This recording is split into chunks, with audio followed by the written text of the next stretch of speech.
The time right now is 8:12. Temperature outside is still holding at 44 degrees. Our guest this morning is Bill Reid from FirstBank here in Murfreesboro. How are you this morning? I am great, and how are you this morning? I am doing great. Boy, we're hearing all these news stories about people winning the lottery. Yeah, and unfortunately, I don't think it was either you or me. It was not. $550 million, I think, is what was in the jackpot. Yeah, we had some ideas at the office what we were going to do with that money. And then when we walked in after learning the winners, we decided, you know what? If we can't have it all, it's just not worth it. That's right. That's right. Well, a lot of people come to you to talk about their financial future. Social Security future, one of the questions that people ask about. What is with Social Security these days? Is it something that we need to worry about in the future? You know, it's really an interesting question because people, by and large, have given up on Social Security, which is really an unfortunate thing because Social Security has been here now for 4 generations. 4 generations of voters have gone to the polls and elected people to the Congress and the presidency that support Social Security. And while it's changed a lot, it's still very important. For many people, Social Security is essentially their lifeline when they reach retirement age. I get the opportunity to talk with our new associates that come on board in the bank every month about retirement planning. And whether they are young people or middle-aged people, almost universally, their belief is that Social Security is gone, that there's not going to be anything there. But I think that's wrong. When I began working, which has been a few years ago, the taxable wage base for Social Security was $7,800. This year, that wage base is $110,000. Next year, it goes to $113,000. It's interesting, when I was a young man entering the workforce, our water cooler talk was about the fact that, we'll never get our money out of this. We're going to pay in so much money, and somebody else is going to get the benefit. So we've, as Americans, had a tendency to underappreciate Social Security. But the facts are that it's one of the few pension plans in the world that survived. If you look back just a few years, in 1979, 84% of the American workers were covered by a pension plan. In 2009, that number dropped to 33%, and I'm sure, Scott, it's less than that now. Primarily, it's government workers that still have a pension. So Social Security survived. And it's very important to an awful lot of people. It's a major factor in a lot of people's retirement. So, yeah, I think it's for real, and it's going to continue to be. It's interesting that you said, though, years ago, that was the cooler talk. People saying, well, we're putting all this money in, and we may not ever get it out. And that's the same talk that's going on today. It is, and the reality is, again, that depending upon how much money you make, Social Security becomes a very important part of your retirement, or it becomes an add-on for your retirement. But for everybody, it's still there. And again, in my view, it will be. So many of the people who you work with, what type of payments are they going to receive once they hit that certain age, or are they receiving now? It's interesting. The maximum payment for Social Security this year is $2,513 a month. That means a married couple where both have worked and made the full wage base could collect about $5,000 a month. And that full wage base, $110,000? $110,000 right now. But here's the startling point. The average for a retired couple today is $1,994. The average for a retired individual, and this includes the 3.6% COLA this year, cost of living adjustments, only $1,229. So people aren't collecting anything like the amount that they could. And now part of that is obviously based on how much they make. But the other and more critical part is it's based on the fact that they simply take it as soon as they can. Age 62, get my money, I've paid it in. And in many cases, that's not the wise thing to do.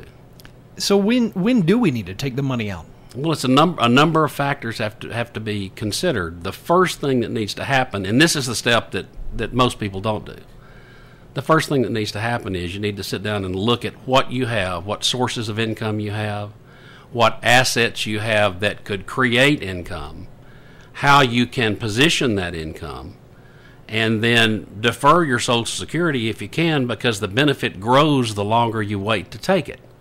But people don't do that. People simply think, wow, I'm 62, I want my money, I'm going to die tomorrow, and so let's get it started. And as a result, Social Security is really an underutilized pension fund for a lot of people. Once somebody does pass away, does this money go on to any relatives, or is that it? It's gone? No, there's a survivor's benefit, assuming that the surviving spouse is 60 years of age. There is a survivor's benefit. It can be actually up to 100% of the amount that the decedent would have drawn. So yes, there is a survivorship, and that's the part of Social Security that makes it a little bit different from a pension, because it's also an insurance plan. Because there is insurance for surviving spouses and, in some cases, surviving children. So it's more than just a pension. So yes, survivors can claim a benefit. Bill Reid is with us this morning from First Bank, and we're talking a little bit about Social Security and how that's going to pay out once you do retire. And once you do retire, you say 62 is the age where you can start taking it out if you decide to, but you would wait a little bit longer. Yeah, and my background, Scott, I began work as an accountant. I'm an accounting graduate. I've been out of CPA practice for many, many years. But one thing that folks in my profession often tell people is just start taking the money. And that's not always a good idea, because if you think about particularly where interest rates are today, if you take your money at 62 versus your full retirement age in Social Security lingo, you're taking a 25% discount. Full retirement age for most of the baby boomers today is age 66. So that means if I take my money at 62 versus 66, I'm giving up an annual growth of 6% in my benefit. Now, I don't know about you, but I can't find many investments that grow at 6% per year. If I take it a step further, if I can find a way to finance my living in retirement to age 70, then between 66 for me and age 70, my benefit grows at 8% a year. If you add up the numbers, the difference between taking a benefit at age 62 and age 70 is 57%.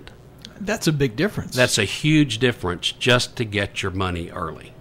Now, throughout your life, is work the only thing, your employment, the only thing that contributes to Social Security, or when you sell a house and pay taxes on that sale of the house, does that also go into Social Security? No, your working wages, your earned wages determine your Social Security benefit. And there are lots of misnomers out there about how you calculate it, and it is very complicated. But basically it's this. It's your top 35 earning years, which is the reason it's very important to make sure that Social Security has their record straight, and we can talk about that. But it's your top 35 earning years for the amount of earnings you had. Then to qualify, you've got to have a total of 40 credits. You can earn 4 credits a year. So for most folks, working 10 years makes them eligible. And then it's their top 35 years of earnings that actually determine their Social Security benefit. Let's say you become disabled at maybe age 50. Does the money from Social Security, is that what pays you your disability, or is that separate? Well, disability is available under Social Security, and disability is quite a complex process in Social Security because, as you might imagine, a lot of people look for disability payments, particularly in a bad economy. But disability is available. It is a process to qualify for disability. There's an administrative process. But yes, you can earn disability insurance through Social Security. You have to qualify for it. You have to be unable to perform your current job or to adapt to another job. It's in many ways like private disability insurance, but again, there are a few more hoops that you have to jump through to get it. But yes, it's there. Yesterday on ABC News, I heard a story that 1 in 17 people are currently receiving disability payments, and if that continues over the next 2.5 years, the money is going to be all dried up. But probably not the case. Well, the money, it's interesting. I would encourage the listeners to look at the Social Security website. It's a great educational tool. It's ssa.gov. There's all kinds of information, but one of the first thing that pops onto the screen is a message from the commissioner of the Social Security Administration. And what that message says is that by the year 2033, the Social Security Trust Fund will only be able to pay 75 cents on the dollar of benefits. So what that's saying is there have to be some changes. There have to be some changes in who pays what the benefits are. You and I don't know what those changes are. Our listeners don't know. But we know if we listen to what's going on today in Washington that changes are being considered and something's going to have to happen. But, I believe Social Security will be there because I believe that politics always trumps arithmetic. People who draw Social Security go to the polls and vote. They're a very, very active voting bloc, and it's a great system, and the American people want to continue to participate in it. Again, our guest today is Bill Reid from First Bank here in Murfreesboro. What is the role you play when somebody comes to you to talk about retirement? What we do always is first to talk about retirement in what do you want to do when you get there? What kind of lifestyle do you want to have when you retire? I go back to the planning for retirement for our new associates that join the bank. The first thing we talk about is when you reach retirement, whether that's 40 years, 20 years, or 10 years from now, what do you want your lifestyle to be? The first thing you got to do is find out how much it's going to cost. There are certain expenses we're all going to have. Find out what our costs are going to be, and then let's look at the income sources. And Social Security is an important income source, and for many people, it's the most significant income source. But also we look at what other opportunities there are to generate income from existing assets, to reposition assets. The short answer is you got to have a plan to retire. I don't hear a whole lot of real successful retirement stories, but I'm sure you do in your line of work on a daily basis. Kind of give us some successful retirement stories you've heard over the years. Well, I'll give you an example of yesterday. I have a great friend and a wonderful client who's down on the Alabama Gulf Coast. And we chatted yesterday because he's taking his required minimum distribution for this year, which is, in an IRA or a qualified plan, you have to take a certain amount after you reach age 70 and a half. And we were talking about the fact that next year he'll be 82 years old. And he asked me, he said, 82, isn't that when I have to take all my money out? And I said, no, what you're thinking about is when you were 70 and a half years old, 82 was the actuarial number that determined how much money you would have to take each year out of your account. But the fact is, you're going to outlive it. And by the way, how are you doing? Well, I just had my physical, and he told me what his blood pressure was, and his heart rate was, and his cholesterol, and he's enjoying a great social life. There are lots of great retirement stories out there. People are doing well in retirement, and frankly, it's because a lot of them, like he, planned for it. So is there a cutoff age as far as Social Security benefits go? I mean, do you stop receiving them at some point? No, you'll receive Social Security benefits forever, as long as you're alive. That's pretty reassuring, I would say, to a lot of people out there. Again, it's a pension. It is a pension plan based on your life. Are there any other type of pension plans like that you have seen in big companies or anything similar? Well, years ago, most large companies had a pension plan. As a matter of fact, I have a pension. I worked for a bank in Memphis many years ago, and they had a defined benefit, which is a pension plan. And so I was there for a number of years. So when I reach 65, I'll get a small monthly check from them.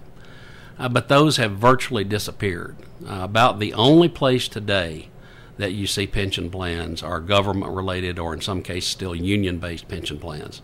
But for the average worker, the pension plan is a thing of the past, and we've all gone to the 401k plans where you put in your money and whatever the market does determines what you get.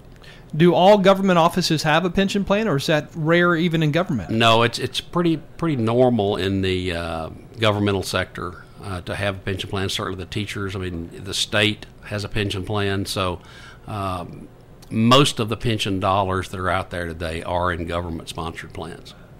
It is 8:31 right now. You're tuned to WGNS. Bill Reid from First Bank is on the air with us this morning. And we've got a phone call. Our number, 893-1450. If you have, financial-related questions, give us a call this morning. And hello, you're on the air. Yes, good morning.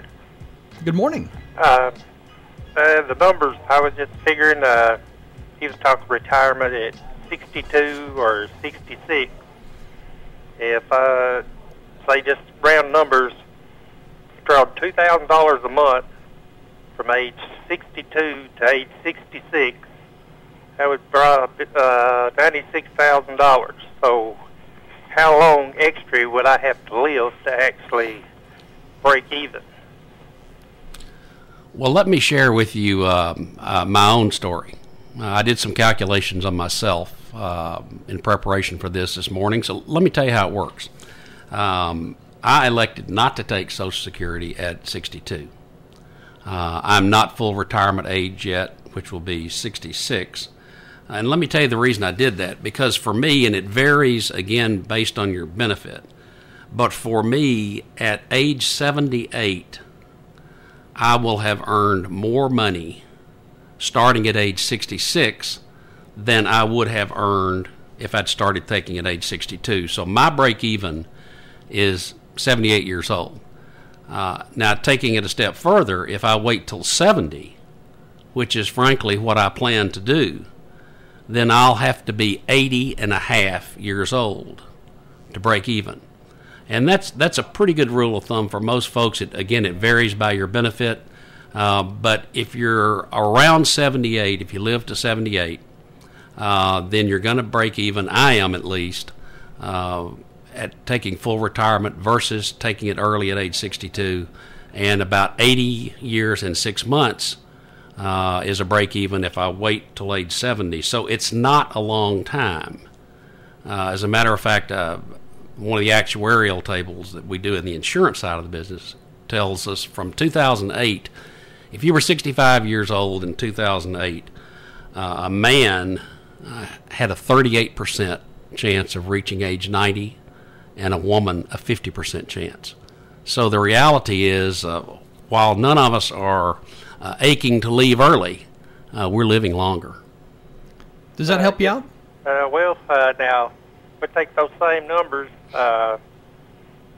If I leave it in there, I'm not going to spend it. So if I take that money and usually a good growth stock interest or, savings or maybe our stock funds run 8%, I could put that $96,000 into that I've accumulated over the 4 years, and you're probably pushing 100 years old to actually the figures you're talking about. Because if I don't take it, or if I do take it, the money, if I don't spend it, I take that same amount of money. Actually, stocks usually run an average 10 to 12%, except for the last couple of years. And I can take that $96,000, invest it, and I would almost have to live to be 100 years old to actually the break-even point. I would agree with you, except for the fact of the years 2000 to 2010. In that decade, it's what we call in the investment business the lost decade, because we didn't achieve the types of returns that we have historically achieved. If you could find an investment that would guarantee you a return of 8% a year for those 4 years, then I would say go for it. But the reality is that we don't know that exists today, and the older we get, the less risk we can take with our money. I would encourage you to sit down with someone and look at the numbers.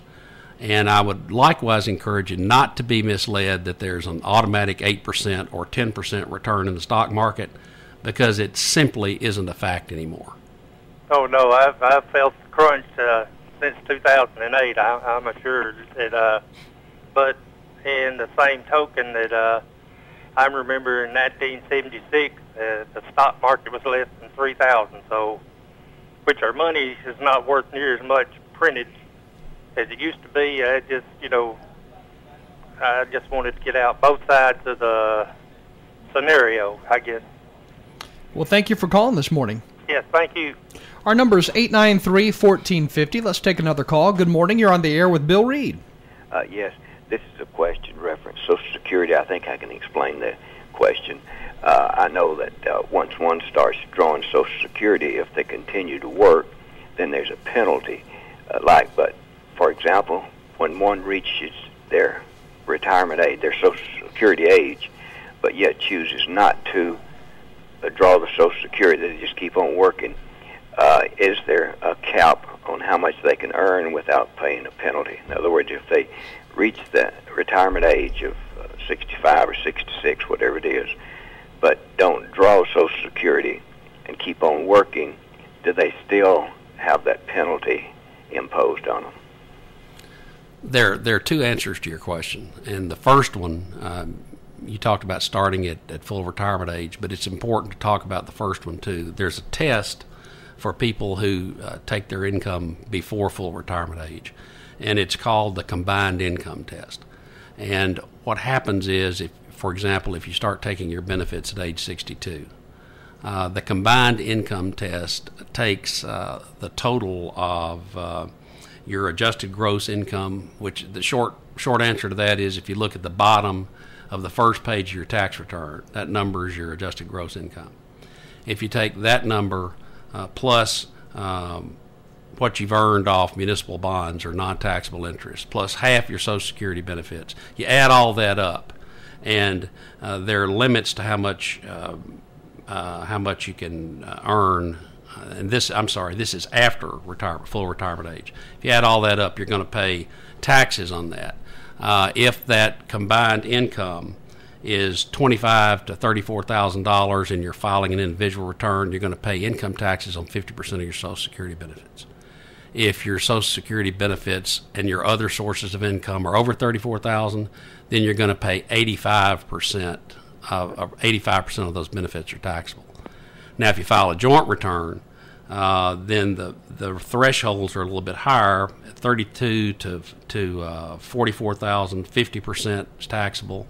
Above 44,000, 85%. So, at full retirement, when you are working and have earned income, then you will have thresholds where part of your Social Security benefits will be taxable. Now, let me back up where I started. Before full retirement, if you take your benefits at age 62, then there's something called earnings limits. And this may be what you originally were referring to. Before age 62, in the years before you reach your full retirement age, you'll have $1 of your benefits withheld for every $2 of earnings over $14,640 a year. Now, once you reach the year, not the month, but the year that you have full retirement, then it's $1 for every $3 in earnings above $38,880. But once you get to the month of your full retirement age, that restriction goes away. The earning limits goes away. What you have then is the taxation of your Social Security benefits. Our guest today is Bill Reid from First Bank, and we're talking Social Security. Let's go back to the phones. Our number, again, 893-1450. And good morning. You're on WGNS. How you doing there this morning? Doing good. I have I've figured up what I can draw out at 62, and by the time I get 66, and before I start getting that first check, I would already draw like 78,000, and it's going to take me to about the age of 83 years old to catch up with what I could have drawn out if I lived to be 83, and I figured it up. I've just been checking there. And you was talking about that percentage, like you have to pay like 85%. It's 85% of your income, I think, is what you was talking about. You just pay regular income tax on it. But one other question I was going to ask you there, like you got rent money coming in, and you have a retirement and some interest off of your 401k or stuff like that, the way I understand it on that is that's not earned income, so you don't have to. They don't take that $1 or $2 out of your Social Security if you start at the age of 62. I believe that's just on earned income. That's the way I'm understanding that. Now, I will hang up and listen and see if I'm right on that, because that's what I checked. And thank you very much. You're absolutely correct. If you take it early at age 62, it is limited to earned income. So passive income like interest income or whatever you take out of your 401k does not affect your Social Security benefits. Of course, if it's 401k money, then it's tax-deferred money and you would have income tax to pay on it. But it doesn't impact the earnings limit. That's strictly earned income, just as you had learned.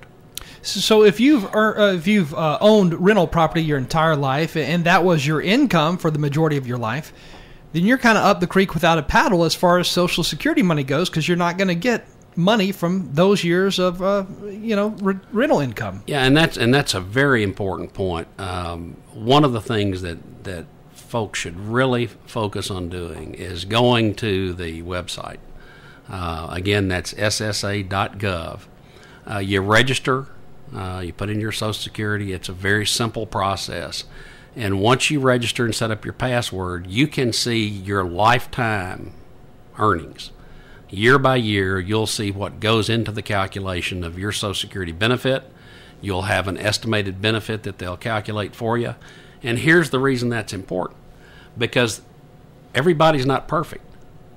There may be errors. There may be some years with zeros. You may not have 35 years. And if you don't have 35 years, every year short of 35 is a zero. So it's important to look at your earnings record, make sure it's right. If there's an error, go to Social Security now with that error and get it corrected before you start taking retirement. And just a plug for the local Social Security office. We're really blessed in this area because we have some folks out there that are anxious to help, that want to help. A lot of people have the feeling that Social Security is a sheer bureaucracy. I can assure you that's not true. These folks would love to help you. You can call, even though they're local, their number's toll free. It's 866-593-3112. Call them. You'll find them very receptive to help you. And if you need to make an appointment, you can make an appointment and go and talk to them. But take the time to review your earnings record because they don't send those paper statements anymore. We used to get that statement once a year, and while most of us didn't pay any attention to it till we got a 5 in front of our age, it's important now to look because you got to go online and find it so you'll have an idea of what your benefit's going to be. Let's take another phone call. Our number is 893-1450. Good morning. Hello? Hey, go ahead. You're on the air. Yes, sir. This is Judge Johnson calling. I've been turned down from the disability place, well, Social Security, whatever. I've been turned down 4 times. I've had blood clots, I had this, and I had that. And they still won't help me. So I hang up and I just listen to what y'all got to say about that. All right, thank you for calling. The disability provisions of the Social Security Act, as I mentioned earlier, are a process. Many people find it difficult to navigate that process. I would suggest if you're having continued problems, and I will tell you that I don't have a dog in this hunt, I don't have a consultant or attorney to recommend to you, but if you will put into, go on the internet, open up Google, and put in Social Security Disability Murfreesboro, you will find a listing of some people who may be able to help you. And that's not an assurance that you'll be able to get the benefit, but there are experts out there that can help you because it is a process. It's a very complex process to be able to gain the disability benefits. Let's go back to the phones. Good morning. You're on the air with Bill Reid from First Bank. Yeah. When I was over there signing up for my Social Security, I seen these people over there in their 20s and 30s trying to get Social Security disability is there a separate fund that comes out of, or are they just robbing the system? They couldn't have paid in enough to draw it out of it. I'll hang up and listen.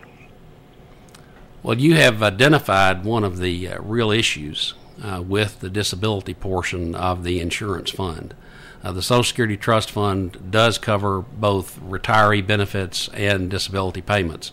And one of the difficulties that the Social Security Administration faces is there are a lot of people who claim disability benefits.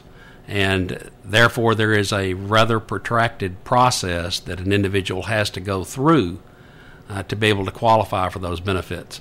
And, again, there's a system, there's a group of administrative law judges, they're a process to make a claim, to appeal the claims. But to say that any disability system is not subject to some abuse is simply false. They are. And Social Security is no different. The Social Security is confusing. I mean, when you really examine it, there's a lot of different numbers that you have to look at. I mean, it is very confusing. Well, and that's the reason that most people, I go back to where we began, most people don't sit down and plan what they're going to do. And to do that, they can do it with the Social Security person, they can do it with an advisor, because people leave money on the table with Social Security. I mean, I've talked about waiting to take it, but the fact of the matter is there are lots of legitimate ways to make your Social Security payments far more efficient. There are spousal benefits, and I'll give you an example. Again, I'll use myself. When I reach full retirement age, which for me will be 66, I can register for Social Security but not begin taking my payments. I can let my account continue to grow till I'm 70. But when I file for Social Security, my wife, who will be 62 years old when I'm 66, I promised her I wouldn't say that, but I did. She'll be 62, so she can begin collecting a spousal benefit, which is 1/2 of my Social Security. Now, in our case, well, it's 1/2 at her full retirement. It's a little bit less at age 62. At age 62, she can pick up about $900 a month off me. It doesn't affect what I'm getting. It doesn't affect her account because she hasn't drawn any money on her account. Then she can elect, when she reaches her full retirement age of 66, she can elect to take her full retirement benefit or take $1,200 of my benefit. And it hasn't impacted me. Again, if I don't start taking my benefit till age 70, my account's still growing, but together at age 70 we've got quite a benefit because she utilized the spousal benefit. And what's interesting is people can even use the spousal benefit after they're divorced. A lot of folks don't know that. And people who were married for 10 years and have not remarried or not remarried at the current time, they're 60 years old, can actually claim a spousal benefit on a divorced spouse. And while I don't recommend that you call up the divorced spouse and ask them if that's okay, the real trick is you don't have to. You don't have to have the other person, the divorced spouse's permission. You can simply file and receive that spousal benefit, and it doesn't impact the spousal benefit of the person to whom the Social Security recipient's currently married to. Now, let's say you were married for some 20 years, you got divorced, and then you remarried 5 years later. Can you still go back for that marriage that you had for 20 years and collect a spousal benefit? So long as you're not married and you're age 60 when you apply for that benefit. So that's the key. You can't get remarried. Yeah. Well, you can get remarried, but you may be divorced again. Really? You're just not married at that point. Do most people fail to take benefit of the spousal benefit itself? People don't have a clue how the spousal benefit works. So they never register for it. They don't register.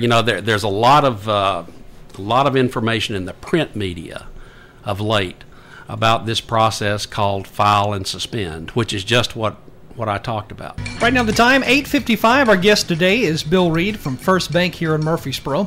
Well, for those listening, Bill, where would you tell people to turn before maybe making that trip to the Social Security office so that they can have some knowledge before walking into the office? think the most important thing I would encourage listeners to do is, again, go to that website. And I know that, a lot of us don't like technology. This year, my grown children, they're all grown, gave me an iPad, and I've learned at least how to use the music. And I have an iPhone now, so I guess I've become a techie this year. But technology is so important, and that's the way communication is going today and in the future. And again, the government's done a great job in the Social Security website. It's ssa.gov.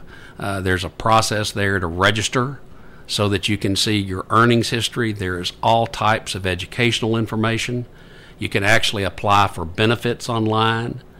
You can learn what the benefit parameters are. So the first step is to learn about Social Security, go to the website. The next thing I would, again, encourage people to do is plan, get an idea of what their spending is going to be and what their sources of income. And again, a financial advisor can help in a lot of cases to do this because there'll probably be some repositioning of assets that will be in the person's best interest.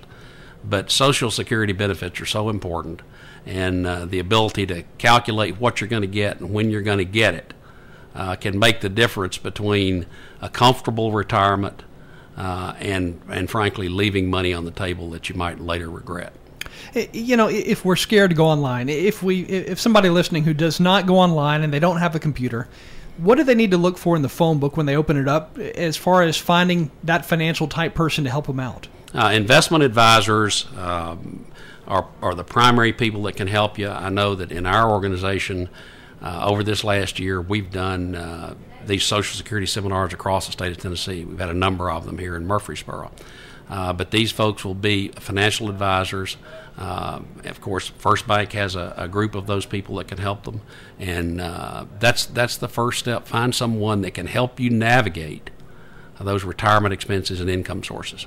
And it's so important. I mean, this is your money that you paid in over the years. So you need to know how to get it out. And it's doubly important because the other issue that affects us so much is our medical cost.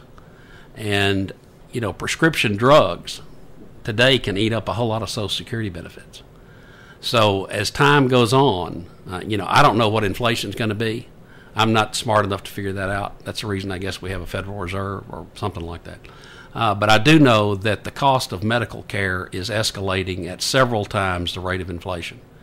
So as a person looks at retirement, living another 15 or 20 years, yes, I've got these costs, but how am I going to take care of myself?